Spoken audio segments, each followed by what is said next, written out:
Hello প্রিয় বন্ধুরা, সবাই কেমন আছেন? আশা করি খুব ভালো আছেন। তো আমি এই পর্যন্ত যতগুলো ভিডিও আপলোড করেছি, আজকে সম্পূর্ণ একটা আলাদা রকম ভিডিও নিয়ে চলে আসলাম। তো সবাই সাথে থাকুন। আমাদের মানুষের যে কত রকমের জীবন আছে, একটা বিচিত্রময় জীবন নিয়ে চলে আসলাম। তো এই যে বাচ্চাদের দেখতে পাচ্ছেন, এরা এই পশুগুলো পালন করে সারা বছর ধরে। 12 মাসই স্বজনদের ছেড়ে বাইরে থাকে। রোদ বৃষ্টি ঝড় ওদের গায়ের উপর দিয়ে যায় এই পশুদের রাখার জন্য। তো সারা বছর মাঠে ঘাটে রাস্তায় এভাবেই তারা এই পশুদের ভালোবেসে থাকে। যেখানে সেখানে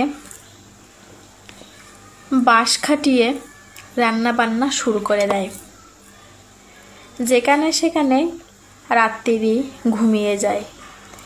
এনাদেরকে ভয় করলে চলে না।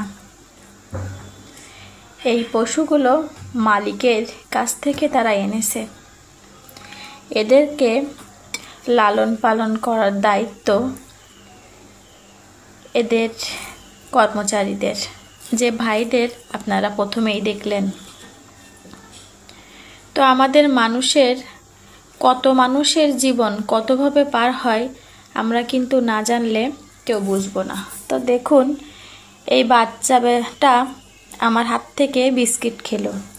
ওখান থেকে একটা দাদাভাই আমাকে বলছিল যে দিদি, একটা বিস্কিট নেন, ডাক দেবেন, চলে আসবে। আমি ওনাদের সাথে অনেক কথা বলেছিলাম, তো সেই কথাগুলো আমি আপনাদের সামনে তুলে ধরলাম না, কারণ বাইরের অনেক আওয়াজ আছে সেজন্য। তো দেখুন, এই বেবিগুলো এনার এই ভাইটার এসে পায়ে কামড় দিচ্ছে, মানে বিস্কিট চাচ্ছে বা অন্য কোনো একটু ভিন্ন রকমের খাবার চাচ্ছে। দেখতেও কিন্তু খুব ভালো লাগছিল। আমি একটু দূরেই ছিলাম, কারণ আমি এগুলোকে একটু ভয় পাই। তো এখানে অনেক মা আছে, অনেক বেবি আছে। একটু শুধু জীবন ধারণের জন্য কোথায় না কোথায় এদের যেতে হয়।